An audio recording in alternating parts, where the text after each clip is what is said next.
Day 2 at Prayagraj. ఇది మేమున్న tent బయట సిట్టింగ్ ఏరియా అనమాట. కొంచెం లాన్ అండ్ కూర్చోడానికి ఉంది. బాగుంది కదా మార్నింగ్ వ్యూ. ఆల్రెడీ చెప్పా కదా మీకు ముందు వీడియోలో, మమ్మల్ని త్రివేణి సంగమం దగ్గర స్నానం చేయించే బాధ్యత వీళ్ళదే అనమాట. సో మేము ఎర్లీ మార్నింగ్ 6:30 కల్లా రెడీ అయిపోయాము ఆ చలిలో లేచి. మేము విఐపీస్ కాదు, బట్ ఇక్కడ కొంతమంది విఐపీస్ స్టే చేస్తారనమాట. సో ఆ టెంట్ ఇలా ఉంది, బట్ మేమున్న టెంట్ చూపిస్తాం. చూసారు కదా మా వాళ్ళంతా బట్టలు ఎలా ఆరేసేసారో. ఈ చిన్ని టెంట్లోనే ఉన్నాం అనమాట మేము. ఇక్కడ ఈ అకామిడేషన్ దొరకడం కూడా చాలా కష్టం. టెంట్ లోపలికి వెళ్ళి చూసేద్దాం, వచ్చేయండి. మంచిగా బెడ్స్, బ్లాంకెట్స్, ఈ టెంట్ని ఒక 3 రూమ్స్లా డివైడ్ చేశారనమాట. ఇది సెపరేషన్ రూమ్కి. లైట్, ఛార్జింగ్ పాయింట్, కూర్చోడానికి సోఫాస్ ఇలా అన్నీ ఉన్నాయి. ఎక్స్ట్రా బెడ్ కూడా ఉంటుంది, మనకి కావాలంటే అడగచ్చు. జర్నీ టైర్డ్నెస్ మీద మనకి నిద్ర పట్టేస్తుంది, కానీ ఇక్కడ చలికి నిద్రపోవడం చాలా కష్టం. ఈ టెంట్స్ అన్నీ జస్ట్ గంగా నది పక్కనే ఉంటాయి. మేమున్న చోట నుంచి ఒక 2 కిలోమీటర్స్ నడుచుకుని వెళ్తే త్రివేణి సంగమంకి వెళ్ళొచ్చు అనేసి అన్నారు. వీళ్ళు త్రివేణి సంగమం దగ్గర ఎలా అరేంజ్ చేశారు ఏంటి ఇవేమి we don't have any idea అనమాట. కొంచెం భయంగానే ఉంది. ఇంత దూరం స్నానం కోసమే కదా వచ్చాము, అక్కడ రష్ ఎలా ఉంటుంది, అంత మంచిగా జరగాలి అని కోరుకొని స్టార్ట్ అయిపోయాం. మేము ఒక 2 ఈ రిక్షాస్ తీసుకున్నాము. చూస్తున్నారు కదా మా వాళ్ళంతా ఫుల్ ఎగ్జైట్మెంట్తో ఉన్నారు. మిక్స్డ్ ఫీలింగ్స్ అనమాట. అసలు మేమేనా కుంభమేళాకి వచ్చింది అనిపిస్తుంది. ఈ ఆంటీని టీజ్ చేస్తున్నారు, మేకప్ వేసుకొని స్నానానికి వస్తున్నారని. ఇవే ఇక్కడ దొరికే ఈ రిక్షాస్, వీటిని టుక్టుక్లు అంటారు. ఇక్కడ కొన్ని బ్యాంబూ టెంట్స్ ఉన్నాయి, కొన్ని కాటేజెస్లా, కొన్ని రిసార్ట్స్ మోడల్లో ఇలా రకరకాలుగా డిజైన్ చేశారు టెంట్స్ని.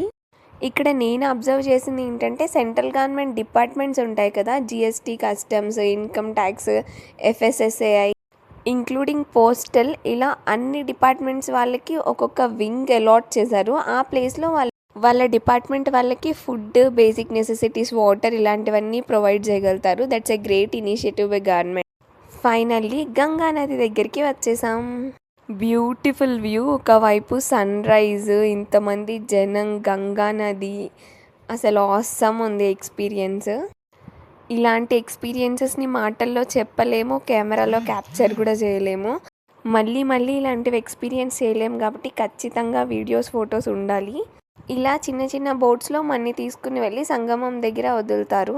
మనం పూజ అండ్ స్నానం చేసుకుని మళ్ళీ బ్యాక్ ఇక్కడికే వచ్చేసేయాలి. చూడండి ఎంత అద్భుతంగా ఉందో గంగా నది.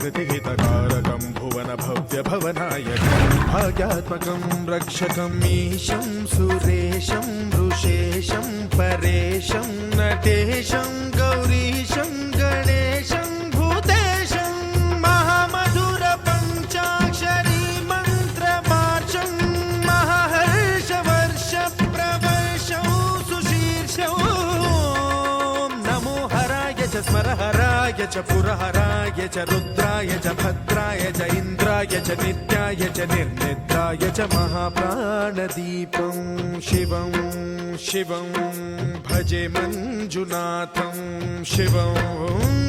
హర Hara Mahadev. Grateful and truly blessed to be a part of this historic event. మీ అందరి తరపున కూడా మేమే స్నానం చేసేసి వచ్చేసాం. మాకైతే ఇక్కడ ఇలా చూస్తూ కూర్చుంటే బాగుండు అనిపించేసింది. కళ్ళకి కనిపించినంత అందంగా ఫోన్లో క్యాప్చర్ అవ్వట్లేదు. ఎక్కడ చూసినా జనమే, కొన్ని లక్షల మంది ఉన్నారు. ఇలా మా స్నానం కంప్లీట్ చేసుకుని టెంట్ దగ్గరికి వెళ్ళిపోతున్నాం. దారిలో ఇలా పూసలు అమ్ముతున్నారు. పూసలు చూస్తే మోనాలిసానే గుర్తొస్తుంది నాకైతే. మా బస్ ఈవినింగ్ 8 o'clockకి. సో కొంచెం సేపు అలా చుట్టుపక్కల చూద్దామని వెళ్ళాము. ఇలా పూజకి సంబంధించిన వస్తువులన్నీ అమ్ముతున్నారు ఇక్కడ. మా టెంట్కి దగ్గరలో సోమేశ్వర స్వామి గుడి ఉంది. ఒక 20 to 25 కిలోమీటర్స్ దూరంలో ఒక శక్తిపీఠం కూడా ఉంది ఇక్కడ అమ్మవారిది. ఇక్కడున్న ట్రాఫిక్లో మళ్ళీ మేము బస్కి రీచ్ అవ్వలేమనేసి టెంపుల్కి ప్లాన్ చేయలేదు. జస్ట్ ఈ సోమేశ్వర మందిర్ చూసి లంచ్ చేసి ప్రయాగ్రాజ్ నుంచి బయలుదేరిపోతాం. ఇక్కడ మీకు కనిపిస్తున్నదే సోమేశ్వర స్వామి మందిరం. ఇది గుడి లోపల ఉన్న సోమేశ్వర స్వామి వారు. మనకి నడిచే ఓపిక ఉండాలే కానీ అలా వెళ్తూ ఉంటే ఇది కమల్ ద్వార్. ఇలాంటి అట్రాక్షన్స్ టెంపుల్స్ కనిపిస్తూనే ఉంటాయి. రిటర్న్ జర్నీ స్టార్ట్ అయిపోయాం. అంటే యాత్ర అయిపోయింది అనుకుంటున్నారేమో, బట్ ఇక్కడ చాలా ట్విస్ట్ ఉన్నాయి. ఇంకా ఇక్కడ వీళ్ళు చూడండి తప్పిపోకుండా ఉండడం కోసం ఎలా వెళ్తున్నారో. మేము బస్ ఎక్కడం కోసం ఇక్కడి నుంచి 25 కిలోమీటర్స్ ట్రావెల్ చేయాలి. కొంచెం దూరం నడిస్తే డైరెక్ట్ ఆటోస్ అవైలబుల్ ఉంటాయన్నారు. కొంచెం దూరం అంటే 12 కిలోమీటర్స్ అని మాకు నడిచాకే తెలిసింది. ఎస్, మీరు వింటున్నది నిజం. ఈ ఎండలో ఇసుక మధ్యలో ఉన్న రేకుల మీద మేము ఆల్మోస్ట్ 12 కిలోమీటర్స్ నడిచాము. ఇలా యాత్రలకు వెళ్ళినప్పుడు ప్రతి ఒక్కరికి ఒక డిఫరెంట్ ఎక్స్పీరియన్స్ ఉంటుంది. ఆ టైంకి అది కష్టంగా అనిపించిన తర్వాత గుర్తొచ్చిన ప్రతిసారి ఒక గ్రేట్ ఫీలింగ్. ఆ ఫీలింగ్ని మాతో పాటు మీరు ఎక్స్పీరియన్స్ చేయండి.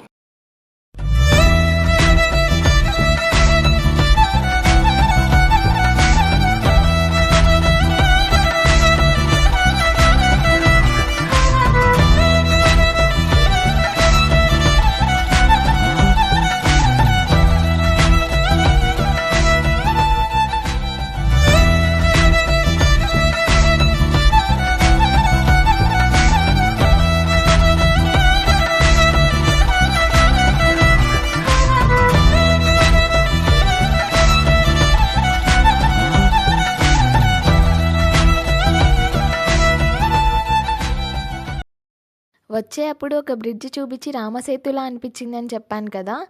సర్ప్రైజింగ్లీ ఇప్పుడు అదే బ్రిడ్జ్ మీద మనం నడిచి క్రాస్ చేయబోతున్నాం. అది చూసినప్పుడు నేను చాలా ఎక్సైటింగ్ ఫీల్ అయ్యా, ఎలా ఉంటుందో దాని మీద నడిస్తే. అటు ఇటు రెండు వైపులా వాటర్ ఉంది అని. Now I'm going to experience that feeling. Direct మాకు ఆటో దగ్గరికి వెళ్ళిపోయి ఉంటే ఇవన్నీ మిస్ అయిపోయే వాళ్ళమేమో కదా. అందుకే లైఫ్లో ఏది జరిగినా మన మంచికే అనుకోవాలి. నాకు ఈ బ్రిడ్జ్ పై నుంచి చూస్తుంటే వ్యూ భలే నచ్చింది. అందరూ ఎవరి హడావిడిలో వాళ్ళు ఉన్నారు. మేము ఇలా నడుచుకుంటూ వెళ్ళి ఫైనల్లీ ఒక ఆటో ఎక్కాం. అమ్మయ్య, మా బస్ వాడి చిన్న పికప్ పాయింట్ రీచ్ అయిపోయాం. రిలాక్స్ అయిపోవచ్చు అనుకునే లోపు వాడి పికప్ పాయింట్ మార్చేశాడు. ఇప్పుడు మేమున్న ప్లేస్ నుంచి అక్కడికి వెళ్ళాలంటే ఇంకో 35 కిలోమీటర్స్ ఉంది. టైంకి రీచ్ అవ్వకపోతే బస్ వాడు వెళ్ళిపోతాడు. ఈ కంగారులో నేను ఇంకా ఏం వీడియోస్ తీయడానికి అవ్వలేదు.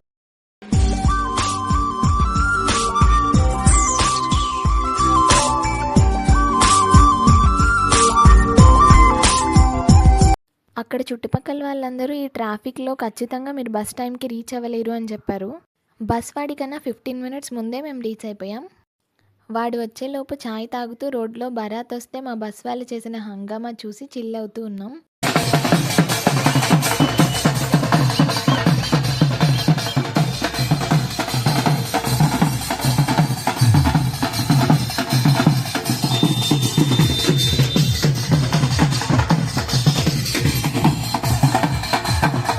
బస్ వచ్చేసింది. అంత నడిచేసరికి ఫుల్గా టయర్డ్ అయిపోయి పడుకునేసాం.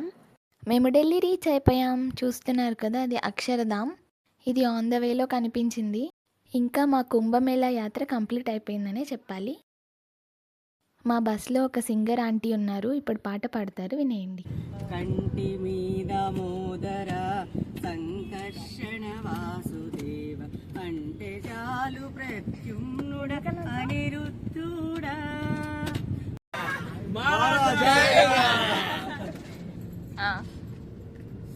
ये तू एकदम करेक्ट बोला दुर्वा. मेरा बाप है, मेरी माँ भी है. Thanks for watching. Please do like, share and subscribe to Mamidi Chettillu.